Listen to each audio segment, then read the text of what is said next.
La vie, la vérité, le chemin. Mosusu te seyo Yesu.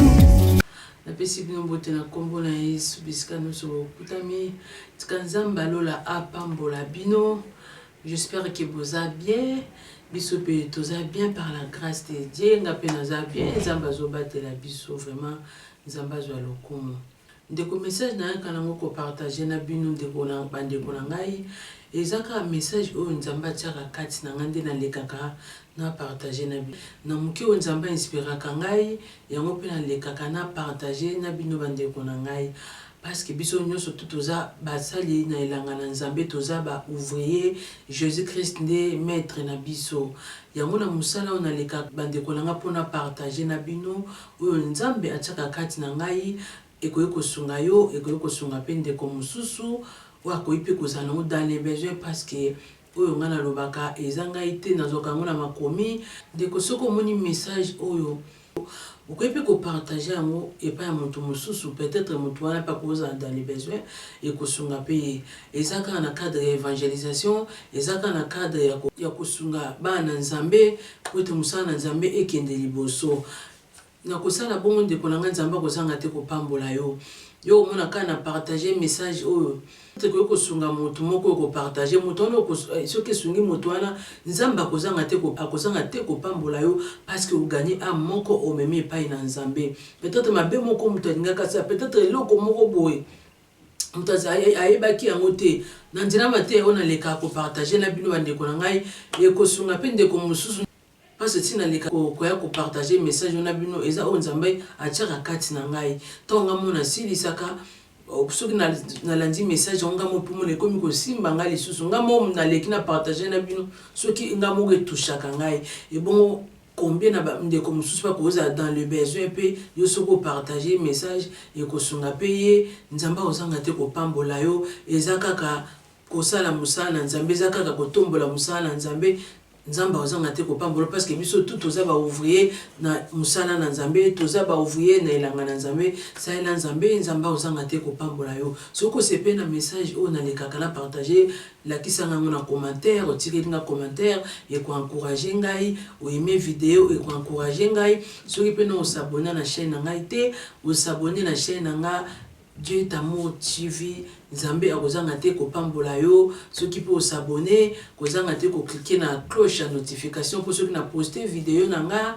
ozwaka yango ekosunga yo ekosunga pe ndeko mosusu nyonso eza kaka po na lokumu na nzambe eza kaka po na kokolisa kondima na biso tolemba te topengwa te tozalaka na samako na nzambe ti mokolo yesu akoya kozonga akuta biso basi na ye parce que toza basi ya libala to akuta biso basi na ye toza ya kobongama yango wana message na yaki nango lelo to partager to kozwa yango eza na 2 Corinthiens 5 verset 17 totangi na kombo na Yesu.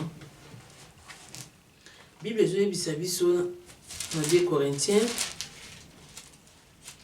5 17 si quelqu'un est en Christ il est une nouvelle création les choses anciennes sont passées. Voici toutes choses sont devenues nouvelles. T'aimes te partager les lois de Konanga koyebisa yo kaka kotika te pour permettre te passer na yo influencer présent na yo. Soko zaki na passer à mabe. Soki tambo nous aka mabe. Tambo kute na Yesu yambi Jésus Christ comme ton Seigneur et Sauveur. Yeba que ton passé est passé, Jésus a tout effacé. Yesu a effacé mabe na nyonso salaka na le passé na yo.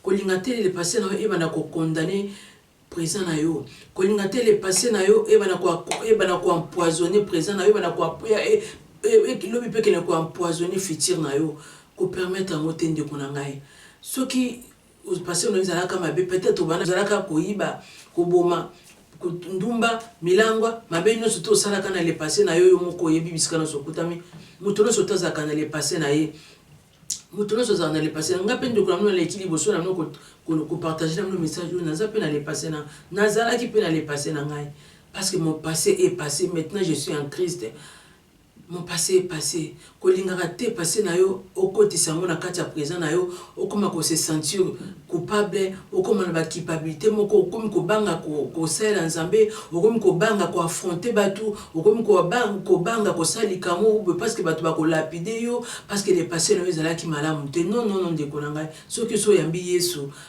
yeba que le passé na yo esi eleki maintenant okomi ekelamu ya sika. Okomi créature ya sika. Nzambe effacer le passé na wana nyonso. Yeba ki nzambe abosana mabe nyonso tu yo sala parce que yambi Jésus-Christ comme ton Seigneur et Sauveur. Mabe nyonso tu yo sala Jésus-Christ abosana yango effacer yango kolinga to koti yango na présent na yo. Ezala longola bazim, ezala oboma, ezala oyibo za ka milongo za mabe nyonso tu yo sala kana le passé na oyo moko yebi. Kokoti yango na présent na ote. Et ko décourager yo. Okomi mono zo utilité na société, okomi mono za capable te ya kosalela nzambe parce que les passé na eza mabe soki lelo yo telema ba pona makamna nzambe ba ko lapider yo de ba dinga ba lapider moi si wana ndumba ko permettre en moté surtout dans la Bible Magdala saela ka Jésus alaka moi si ndumba maintenant akutana kina Jésus atikala ki sou moi si ndumba te akoma ko saela nzambe. Pourquoi pas yo ndeko na ngai o se sentir coupable? Pourquoi pas yo ndeko yo le passé no ezalaka malamu kumisa nzambe ko condamner bandeko passé na bango ezalaka mabete parce que zaki soué na bango te vina biso batnase na moyi oyo ndenge serlo mbonga yemba ezalokola film Jésus-Christ a talent nzambe sa tale bandeli pe suka nango atindi biso na mokili sikoyo bato mokili batala film ya vie na biso mais Jésus-Christ yemoko yebi ebandeli ya vie na biso pe suka na biso nde tokokufa nzambe yemoko yebi yango eloko moko ekolekela nzambe ezate eloko moko eza azar na miso nzambe ezate le passé na noso nzambe abi pourquoi permetaki yo oleka na le passé ono leka nango oyo leloko moko ko se sentir coupable okoma ko se sentir ki oza utilité ko sala nzambe parce que le passé no eza mabe. Apôtre Paul totanga na Bible asala akoma ko sala nzambe azalaka mobomi abane ko boma basala nzambe azalaka commissionnaire esclave basala nzambe bazoke kote ya bazoke ko funda bango po baboma bango ba lapide bango basala bango mabe. Apôtre Paul malgré la mabe na wana nzambe apona ki asalela ye Yesu efasa ki mabe na nyonso Yesu a efasa ki le passé na nyonso to asala ki o ezala ki akoboma basala na nzambe Yesu efasa ka le passé nyonso to. Apôtre Paul akomisa ki musad na pourquoi pas yo ndeko na ngai nazapi na le passé na ngai peut-être le passé na ngai peza ki malamu te peut-être na tambola ki na vie moko bana pe ko sepelisa nzambe te lelo na ko se sentir coupable pour na ko sala nzambe so lelo na te mana loba pona kombo na Yesu mokili ko sekanga baloba na yo pe na yo pota o lobela so kombo nzambe yo mtozalaka bo po mokili etangela bato kama bunga kolanda ngote ndeko na soki nzambe abengi yo na musala na ye kota na ilanga na nzambe salela nzambe nzambe ozanga te kofuta yo ndeko na ngai salela nzambe kotala mokili te mokili ko bwakelo ba fleur lelo loyi pe ko bamba o mabanga mais nzambe abengo sala katelanga na ye mokolo moko ta ko rejeter yo mokolo moko ta ko yokisa o soni ndeko na ngai ko se sentir coupable te effacer les passés na yo ko kotisa les passés na présent na te pour empoisonner yango. Bossa ou ça dans les passés parce que Jésus-Christ a tout effacé. Jésus-Christ a tout effacé. J'ai été crucifié avec Christ. Et si je vis, ce n'est plus moi qui vis, c'est Christ qui vit en moi. Si je vis maintenant dans la chair, je vis dans la foi au Fils de Dieu, qui m'a aimé et qui s'est livré lui-même pour moi. Maintenant, si je vis, ce n'est plus moi qui vis, c'est Christ qui vit en moi. Les lorsque vous vivre, les vie au salaka dans le passé na yo, comme Christ vit en toi. Okoki ko sala suma bo salaka dans le passé na ote.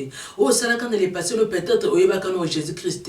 Peut-être oyambaka Yesu comme oyambaka Yesu te lokola mokonzi po bikisi na bomo na yo. Yango ozalaka kotambwa na ignorance, yango peut-être bane ko sala mabenyo so sala na le passé no oyo moko oyebi na conscience na yo. Kotika te influencer présent na yo, kotika te empoisonner futur na yo parce que nzamba bombela ya meilleur. Oezozela oli boso asi a efasa onyo soto salaka na le passé na yo parce que on dit meli o comme maintenant ekela mu yasika parce que Christ vit en toi. Yesika Christ avandi masumu za akate vi o salaka na kala okoko sala mosu le lote parce que Yesu azovanda kati na yo. O Yesu salaka te yo po ko sala ngote parce que oyebi esikoyo. Yesu soka yibaka te okoyiba te. Yesu soka tongaka te abomaka te asalaki nduma te alangwaka te mabe nyonso oyo oyebi osala. So Yesu asalaka yango te yo mpo okosala yango te parce que ozwi connaissance. Maintenant Yesu nde azovanda kati na yo, ye nde azodirige yo, ye nde azotambolisa yo oyo nyonso osalaka na le passé eza suna esika te parce que soki ozovivre eza yo te ozovivre mais Yesu nde azovivre kati na yo, ye nde azotambwisa bapa na yo na gauche, ye nde azolebisa tia lokolo na droite kende liboso zonga nsima, ye nde azodirige yo okosala nyonso oyo Yesu azotinda parce que ye nde azovanda kati na yo. Kozala découragé te, se sentir coupable te. Yesu sa efasa nyonso osala na le passé na yo. Oza étude na miso ya Nzambe, oza étude na société, salela Nzambe, sala musala na Nzambe. Nga pe ndeko na mino manda ko se sentir coupable. Tant Nzambe abenganga na salela ye. Na banda ko se sentir coupable. Na loba qu'est-ce que na komé komi tuna vérité bandeko na nga na zo yebisa bino. Na komé komi tuna comment Nzambe abenganga na salela ye.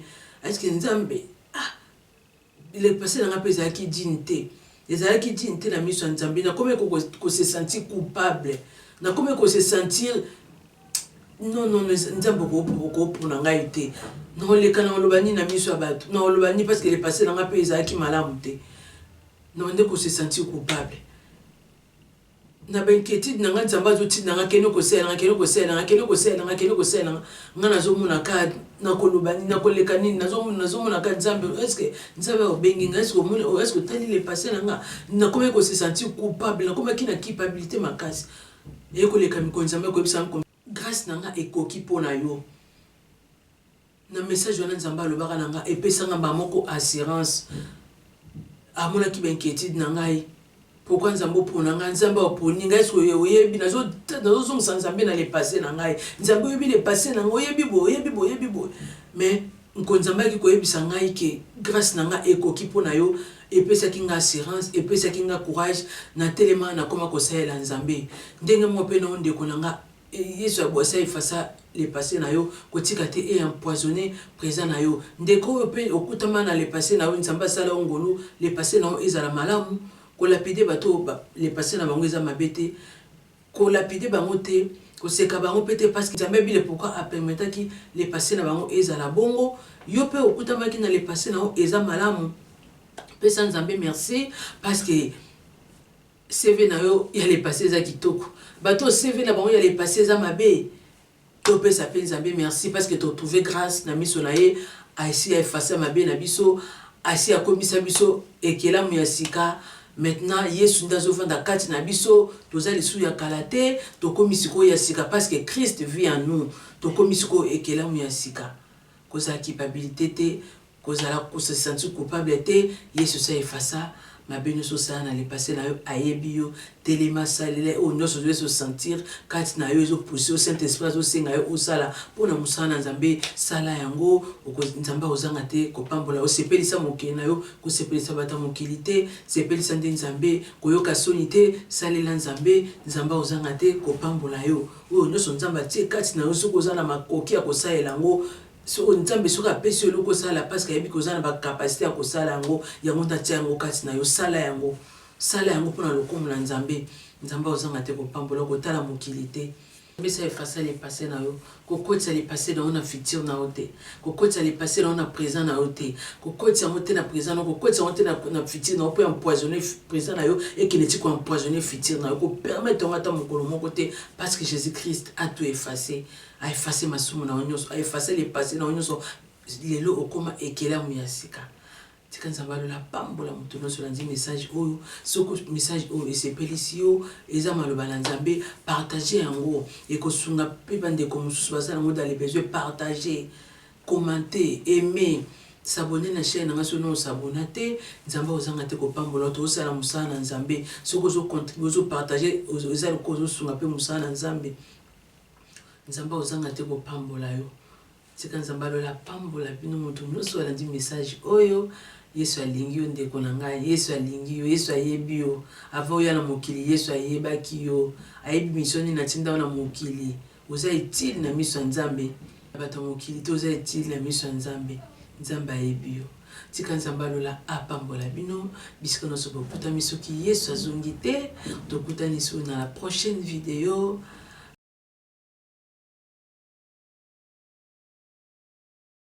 bye bye.